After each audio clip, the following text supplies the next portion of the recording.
Good morning student. Class third Hindi second है व्याकरण व्योम।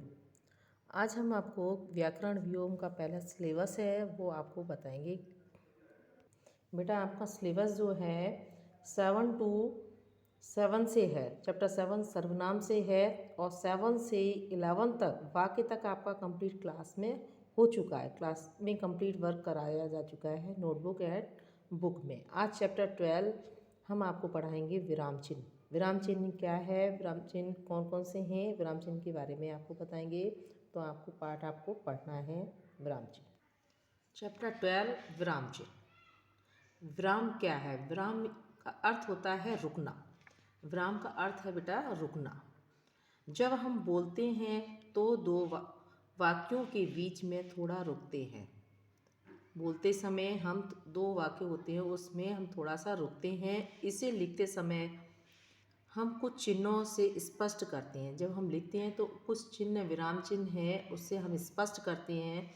ये चिन्ह विराम चिन्ह कहलाते हैं। जिस तरह बिना रुके बोलने पर बात समझ में नहीं आती, उसी तरह बिना विराम चिन्ह के लिखने पर बात समझ में नहीं आती। इसलिए विराम चिन्ह का लगाना अति आवश्यक है। आइए अब हिंदी के प्रमुख विराम चिन्ह और उनका प्रयोग जानें। फर्स्ट है आपका पूर्ण विराम।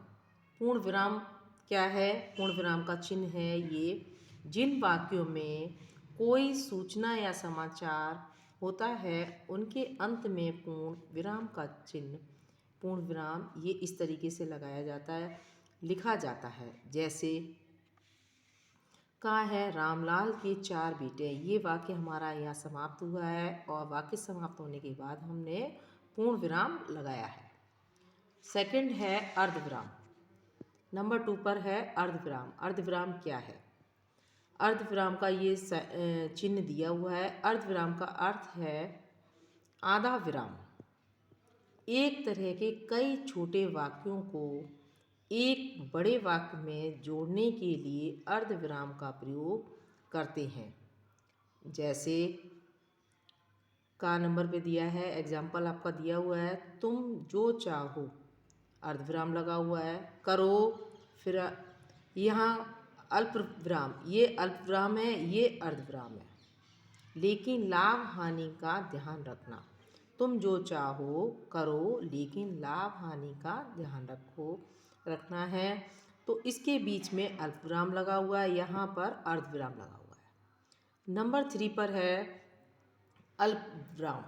अल्पविराम ये छोटा सा यहाँ पर लगा है, ये चिन्ह दिया हुआ है इसका। अल्पविराम का अर्थ होता है थोड़ा विराम, बहुत थोड़ी देर रुकना, बहुत थोड़ी देर रुकना। आइए इस विराम चिन्ह के बारे में जानें।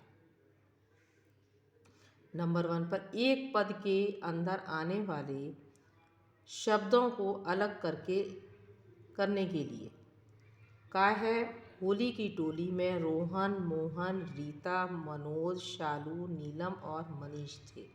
ये सभी बच्चों के नाम दिए हैं होली की टोली में, तो इनके बीच में अल्पविराम का हमने प्रयोग किया है। ये अल्पविराम आपके लगे हुए हैं। इस तरीके से अल्पविराम का प्रयोग किया जाता है। नंबर 4 है प्रश्न चिन्ह। ये प्रश्न चिन्ह है जिन वाक्यों में इसका प्रयोग कहाँ करते हैं, कैसे करते हैं, आइए पढ़ते हैं। जिन वाक्यों में प्रश्न पूछा जाता है, जिन वाक्यों में प्रश्न पूछा जाता है उनके अंत में प्रश्न चिन्ह लगाते हैं।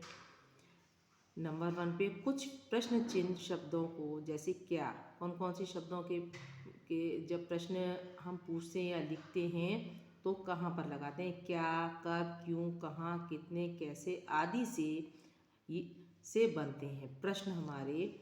क्या, कब, क्यों, कहाँ, कितने, कैसे आदि से बनते हैं। जब प्रश्न लिखा जाता है तो उसके अंत में प्रश्न चिन्ह लगाया जाता है। एक प्रश्न होता है इसका उत्तर जानने के लिए, तुम क्या कर रहे हो, ये प्रश्न है का तुम क्या कर रहे हो। इसके बाद में अंत में प्रश्नवाचक चिन्ह का प्रयोग किया गया है। खा है तुम कहाँ जा रहे हो। इसके बाद में प्रश्न चिन्ह का प्रयोग किया गया है। गा है, आप खाना क्यों नहीं खा रहे। ये प्रश्न पूछा गया है तो इसके प्रश्न पूछने के अंत में प्रश्नवाचक चिन्ह का प्रयोग किया गया है। कुछ प्रश्न क्या से शुरू होते हैं, इनका उत्तर हाँ या नहीं में दिया जाता है। इन प्रश्नों को क्या के बिना भी लिख सकते हैं। जैसे, क्या यह चित्र आपने बनाया है। आप कवि नगर में रहते हैं। आप कवि नगर में रहती हैं, तो जो आपसे पूछा गया है कि आप कवि नगर में रहते हैं, इसके बाद में प्रश्नवाचक चिन्ह का प्रयोग किया गया है। नेक्स्ट आपको सेकंड लेक्चर में आपको विराम चिन्ह के बारे में बताएंगे। 5, 6, 7, 8, 9 आगे जो है विराम चिन्ह उनके बारे में नेक्स्ट लेक्चर में आप समझाएंगे। Thanks student.